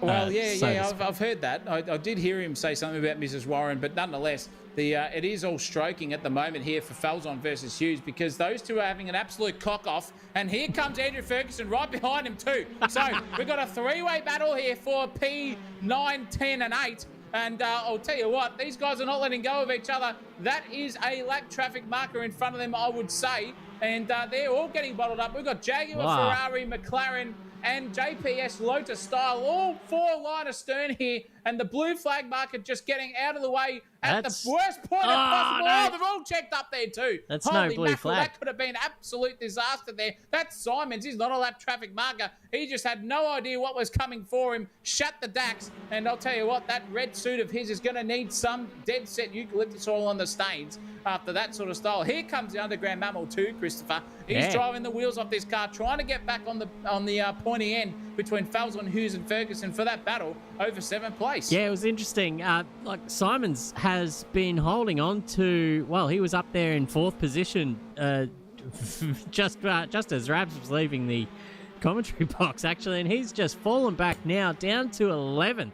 It's as if all of his concentration levels were used up in the first half of this race, and now in one foul swoop he's just been absolutely boxed out by the rest of this field coming through. But as you can see there, a little bit of damage, or maybe a lot of damage on that on that Ferrari coloured R1. So perhaps the proof is there in the pudding as to why he did fall down the field. But the battles continue up and down. Here is one here. Hughes and Falzon, these two, not the first time they've had a little tussle together as well, but I think Falzon just getting the better of it. For now, he's starting to gap him out as well. So Falzon, the fastest during the week in practice as well. Bit undercooked perhaps in race trim, but I think I can say that about everyone today. It's been a very topsy-turvy round, Zach O'Reilly. Yeah, it has, and the captain is sailing away. Speaking of topsy-turvy, he was absolutely fighting tooth and nail for minor positions, was the captain, and he's out in front by 4.5 seconds or thereabouts. And oh no, Andre Elliott's come off the track there too in the background. You can see him sailing down the timing tower, and he's full on Osama bin Laden into the fence, and that is him done for the terrorists tonight. He is 100% out of this race, trying to find some clean air, although no cracked windscreen. So the Nunes Beach is safe for now. I would say that's some aero damage on the rear, and same with my bus as well. He's run over a couple of pedestrians there too as the bus, and just decided to pull up for the RTA to get their crash investigation thing on song for the moment. But he's back on song in 16th place. Couple of DNFs from Moore and Payne there. Payne definitely feeling some of that DNFing from this race here, Christopher Munro. But the battle is still on between 6th, 7th and 8th. It is not letting go bar the shouting for the rest of them. It's a three-way car battle. Yeah, you can see these guys. They've all hit their peak here as well. All hitting their apex. There's no mistakes made by these three. It's all just down to pure pace. And as soon as I say that, Falzon misses the apex by about 6 feet. So he will now fall just a little bit further into the clutches of Nathan Hughes. All three of these guys are well experienced in AK racing. We've seen all these guys for multiple seasons now. Actually, you could say that pretty much everyone in the field. There's bar a couple of new sign-ups. But this is all old skin out here on the track now. So all these guys very familiar with how each other races. And that's such a good thing to have in league racing. You want to just know exactly the predictability of the bloke next to you. And I guess that's That's we'll stand up on Chris's soapbox here for the next minute and about why league racing in any other sim is better than iRacing open lobbies, but I guess that might be another TED talk for another time. Yeah, let's go. Let's find some battles out on track. Hughes, this is it. Hughesy, all over the back of Falzon here now, and Falzon actually closing in on Ferguson. Oh, yeah, cork in the bottle for Fergo here too. He knows that as well. It'll be creeping into the back of the mind of the Volvo driver in Fergo. And sixth place is now becoming very, very hot property indeed for the rest of them. They're going to have to think about this twice and see where it comes to fruition, because with 4 minutes and 35 seconds to go, you've only got about 2.5 laps left before someone either comes a propper or you gain a position via your own pace. So keep your eyes peeled and keep them forward, especially Nathan Hughes too. He can see that Fergo now is starting to ever creep so further closely to the front bumper of Andrew Ferguson as well. And this battle here too between Munro and McFadden is also not letting go as well. The Ineos Mercedes-Benz F1 style livery there from Munro is not delivering the chockies here at the moment, because the angry Kiwi himself, the Anzac compatriot, is hounding the back of the skinny little weedy Aussie that Matt Munro is, and he's trying to get his roofing strength back onto the wheel, and the VR headset getting a bit sweaty under collar there for Matt Munro. McFadden, however, is trying to do everything he possibly can to get on board and maybe take that fourth position off Matt Munro with 3 minutes and 40 seconds to go in this race. It's on between 5th, 6th, and it's on between 4th and 5th, sorry. It's on between 6th and 7th, because Fergo has got passed by Matt Falzon. That is job done for Falzon there. The Greek god himself, Matthias Falzon himself, sitting there and driving the wheels off that car. Fergo's had to relinquish 6th place. And now Nathan Hughes is going to think about this, because Fergo will probably be a bit angry under the collar and thinking a bit of red mist coming, descending into his helmet at this point in time. Hughes can smell the blood in front of him. He's going to hound Fergo like an angry tiger going for a gazelle in the South African Kahali Desert, I'll tell you what. Yeah, it's a little bit hot in Tingalpa as well, so Fergo will be feeling the sweat dripping from the brow here. That is for sure. But Hughesy, I'll tell you what, he's in the hot seat here to take that position. I'll tell you what, he's just hounding the back of Ferguson for the last lap so far, and any little mistake from Ferguson, I'm sure Hughes is going to jump all over that. Look at the suck. Look at the suck. Wow, he's just closing in at a rate of knots, but Ferguson just aware of it and goes on the defensive line, has to make Hughes go around the outside, and through this little chicane, there's no real advantage of going around the outside unless you really send it and just sort of use it as a bit of a block pass through in turn 10, but it's not going to happen for him this time. Ferguson going defensive, half defensive, full defensive, just blocking for Hughesy, and I think Hughesy's just lost his brake marker there and ended up losing a position. I'll beg to differ there. That was a squeeze by Fergo. Hughesy had nowhere to go. He was on the anchors in the grass, and that sent him wide there at the point of knot. So a bit of angry driving there from Ferguson to push Nathan Hughes off and lose Hughesy about, 2 positions there within a corner. So a bit of stewarding to be coming up here at the last race of the tonight, I reckon, here with 1:45 to go. There is one more time, ladies and gentlemen, before we go around here to sing the final standings of the final race here for round 1 of season 15 at Wednesday Cup. Praga R1s have not failed to deliver, and the captain himself is delivering at the moment. He's got to keep his eyes forward, though, because that 3.1 second advantage with one mistake can be halved in one corner, ladies and gents. That's all it takes here with the pace of these cars. Mid-corner, if you stuff it up, you've lost about a second within about 100 metres. Yeah, it takes a little while to get them back out on the track too. If you get stuck in one of these kitty litter traps or even just off into the grass somewhere, it does take a fair bit of nursing the rear tyres to not just spin out as you get back on the power. So not that we're saying anything is going to untoward happen to Kirk here. He's only got half a lap to just put it together and get across the line. 51 seconds. I'll tell you what, we might even be going around one more time here. Oh, yeah. I don't think he's going to get to the finish line within the allotted time, so we might just be getting one more lap. But I'll tell you what, Kirk wouldn't mind that. Another lap out in the lead. It's the best place to be out on the racetrack, Zach O'Reilly. Both of us very used to that. Very familiar territory for us too here in the commentary box. It's amazing that we're not driving, because we would give these guys something to think about without pumping ourselves too much in the commentary box, giving the old stroke to the vermilion-tipped kidney prodder in the SimSational department. But Captain Kirk doing exactly what the captain should be doing and leading the field here by a absolute country mile. 3.4 seconds thereabouts over anyone else in Jake Buttigieg behind him. Alex McEwen's come from where he was on the grid. I can't remember where he was exactly, but he's in third place. So a great result for him. He'll probably be leading the championship at the end of this round still after his race 1 win. But nonetheless, the mare of the night at this point in time is our co-commentator, Lindsay Buttle, sitting in 12th after winning race 2.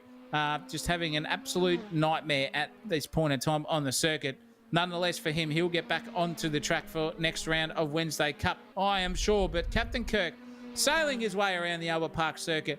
This track is nearly built here too, by the way, in real life for the Formula 1 round coming up. It's not far away, ladies and gentlemen, and we're doing everything we can to pay tribute here at AK Racing to make sure that this track is remembered for a long time. And what a cracking circuit it is now. Flowing left, right, upside down turns everywhere you want to see. A couple of right-handers, off cambers, you name it. It's all happening. And the Captain Kirk is 2.8 seconds away from any threat, and he's only about 32 seconds from a race win here, Christopher Munro. I'll give you the honours, son. Give the captain his maiden win here in Wednesday Cup. Cup. Give him a wrap. I'll tell you what, the Wednesday Cup field so far, it's a testament to it. We've had 3 races. We've had 3 different winners, ladies and gentlemen. It's been a long time since that has happened. But I'll tell you what, it's been a long time coming for this man here, Will Kirk. He joined Wednesday Cup a couple of seasons ago, and we've seen glimpses of brilliance throughout those 2 seasons. But now it all culminates in a race win for the captain. Will Kirk crosses the line here to take the checkered flag in race 3. What a cracking drive from him from the get-go. Was untouchable in this race, and that's one to go straight to the pool room there for the Kirk household.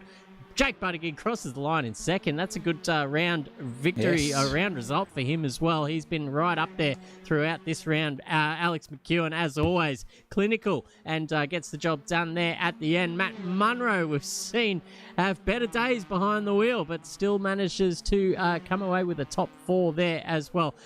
Jason McFadden just clawing his way back to a top 5 and taking the points that he deserves, and he'll need them if he wants to mount some sort of comeback against Alex McEwen this time around in the Wednesday Cup. Matthias Falzon, disappointing. He's been quick during the week, but we didn't get to see that full pace on display tonight. Andrew Ferguson as well, just didn't get quite the rub of the green. Nathan Hughes we saw as well, just got into a bit of bad luck. Will Bullock flying under the radar there for the top 10. Yes. And Andre Elliott, I tell you what, with a little bit less practice, seems to go a little bit better there in the top 10 for race 3. Definitely. A cracking drive from everyone tonight. Really, really, really good racing from everyone in sundry. Your grid from 11th and beyond is Nick Mole, Lindsay Muddle having a mare there in race 3. Andrew Simmons in 13th place. The Rapper, 14th. My Bus, Your Bus, Whose Bus in 15th place. Senior Buttigieg in 16th as well. Brody Barber, the haircut himself in 17th. And Scotty McEwen rounding out the final finishes of the night here in race 3 in 18th place, with Braden Moore and Alex Payne again feeling exactly that. When it comes to DNFs, the Payne man needs to get some practice in. But cracking job and cracking drive from McEwen Senior to get himself on into the top 20. And this man, Captain Kirk, is the race winner. And we're going to hear from our top 3 drivers here in SimSational TV. Will Kirk, Jake Buttigieg and Alex McEwen are going to be interviewed here for the final time and for round 1 anyway, as the podium getters here to see the insights, ladies and gents, of what it takes to become a race winner and a podium place getter here at SimSational TV's AK Racing series of the Praga R1s. Yeah, absolutely. Well, I just get ourselves set up in the voice chat. There's quite a few blokes down there, so we might get a bit of bit of chatter once we go live. But I'll let Zach just get in there first and give him a little bit of warning before I unmute them, and we will get underway with these this top 3 driver interviews. Yes. Let's unmute myself there in the lot of chatter. server, and here comes the chatter, ladies and gentlemen. We are now live in the server on YouTube, ladies and gentlemen. The top three for the last race: Will Kirk, Jake Buttigieg, and Alex McEwen. We'll hear from them in just a moment. Zach O'Reilly, do you have any questions for the top three? Oh, look, I just have a quick question to the captain. Free air. How valuable is it here at Albert Park, mate? You just drove the wheels off that thing. And by the way, before you answer that question as well, everyone else sitting here in the chat at the moment in Discord land, please stick around because we'd love to hear some banter by the time we finish this. But Willie, it's been an absolute sensational drive for you here tonight. How valuable is clean air? I mean, you could probably tell from the first two races, but yeah, pretty damn valuable. How was it feeling being out in front and just sailing away from everyone? Did you get a little bit, did the trousers get a little bit tighter in there, or did the sweat start to bead from the forehead, or what was going on inside the brain of the captain himself? Both of those, plus more, to be honest. Sweating like a bloody... I don't know, I'm not going to say it, but, holy... Pedo at a pedophile at a Wiggles concert. That's a good one. Yeah.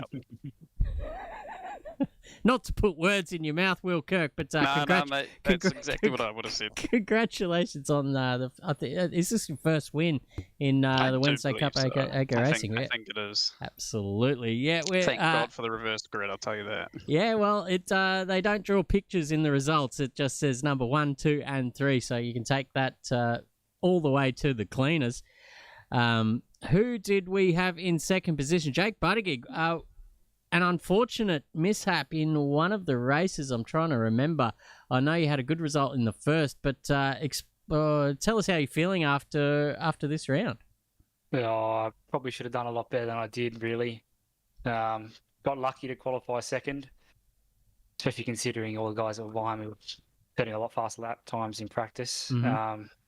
Managed to, I think, defend okay, but then the server kind of let me and Lindsay down, and we were just probably a bit too close for the server's liking, and he just tapped into the back of me, but it's not his fault at all. And then second race, I managed to work my way into second after, I think, a mistake from McFadden, and I stuffed it up on the exit of turn 2. So I probably should have, if I played my cards right, I could have got 3 podiums, but no, it was good fun anyway. Oh, bloody good fun, mate. It was awesome to see. And Alex, regular in the top 3 or podiums thereabouts in most Wednesday Cup races tonight. Race 1, won it by a country mile, and you had to claw your way back through the field each time, mate.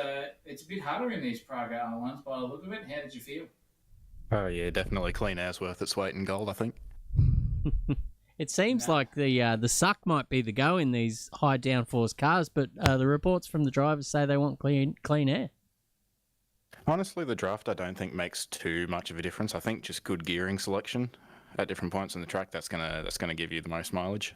Yep. So the small amount of testing that I did in these cars, they do like to rev high. So I guess not down gearing too or over gearing too much on exits is something to think about. Absolutely, yeah. There you go, Zach O'Reilly. Oh, not short words here from Alex McEwen. Generally, have you dropped your microphone to the floor, my friend? No, I'm here. Oh, there he is. Sorry, I'm back. A few words there for Alex McEwen tonight. But nonetheless, tank slapper of the night goes to Mr. Andrew Ferguson. Could not believe what we had seen. Great to see also, just a final mention, we'll probably want to hear from the man himself, Jason McFadden. Recent form in AK Racing and Rangyard as well, just proven to be not the best for you, but you've recovered, mate. You've recovered. Tell us, what was the magic juice that yourself and Dr. Dre gave to each other tonight? Because you both were on fire. Yeah, mate, pit talk from Dr. Dre helped, that's for sure. Definitely needed that one, mate, because far out I had a shock of the first race. But yeah, second race all right.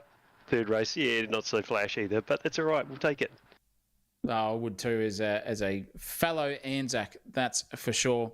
And Andre Elliott, well done to you tonight, mate. You were flying. I had said that fire. some of the clean air up in the aeroplanes might have just given you a bit more oxygen in the tank there and some clean mental energy tonight. What do you reckon? Yeah, probably something like that, mate. The first time I've driven these things was tonight, so just I think they suit my driving style. Must be something like that. Yeah, there's plenty of that. These cars are pretty friendly on power, so it's all about the braking, I found in my own testing. So all about the left foot control. But next week, we look on. We're away to Japan for a very different circuit than Albert Park. So all these drivers are going to have their work cut out learning that new circuit. Sportsland Sugo. I know Alex knows it because he was around for the early days of Wednesday Cup when we did run this. Might have been in the Radicals. In the Radicals, there you go. Pretty similar car as well in terms of aero and power. So it was a good round for racing then, and I've got a feeling it's going to be a good round for racing coming up, Zach O'Reilly. Yeah, definitely, mate. It's going to be awesome. It's Sportsland Sugo. Ooh, that's a pretty hairy circuit at the best of times, but we know what it can bring. And with different driving styles between all of us here at AK Racing, it's going to be a rate of attrition. That's for sure when we come to that. But any final words from any of our competitors here tonight? We've got Fals on here. We've got the haircut. We've got Ezra Simmons. We've got Carl as well. We've got Mr. Muddle, co-commentator Matt Munro, the angry of the Munros and the younger ones there too. Underground Mammal. Give us out of 10, just in 3, 2, 1, or when I count it. Give us your rating of the event tonight. 3, 2, 1. 7. 7 points. Solid 8, mate. 9. My driving maybe a 2. I'll tell you what, I think that the main theme was everybody had one amazing race and then 2 poor ones. Yeah, it's certainly a war of attrition out there in the 3-race format, and with the reverse grids as well, throws another spanner into the works. And testament to that is the three different winners in 3 different races, and I'm pretty sure we had an array of different podium getters as well. So this season certainly shaping up to be a close one, and I'm excited for the rest of it. Zach O'Reilly, what about you? Yep, dead set in the fair department, as our man Ray Rabs Warren would say. It is going to be on like Donkey Kong for the next round of Wednesday Cup. Stick around, ladies and gentlemen. That is going to be on Wednesday next week, as you would pick with the title there, that's for sure. But SimSational TV is still sparing up all of the formatting this week. We have got another race. We've got 3-hour enduro coming your way Saturday night. So stick around for that. Ladies and gentlemen, that will be on the notification bell if you are there. And it's going to be very, very fun with Le Mans Ultimate at ASA's ESO Series. The next race for AK Racing is Wednesday next week. Stick around for that, ladies and gentlemen. It's a big thank you to all of our competitors tonight here making the racing possible. All of our members in the chat there on Marshall as well. We've got Harley as well there too. Oh, geez, Lindsay Muddle even got involved there too. Jesse is in there, BZRZ50 as well, and Dean Hanley's in there, and the Malaysia Marvel also. Thank you for sticking around tonight. It's going to be awesome for next one. And Colin as well, and Brocky too. Geez Louise, it's all happening here at the SCG. But that is us done and dusted. Christopher Munro is himself. I'm Zach O'Reilly, and guess what? You are not.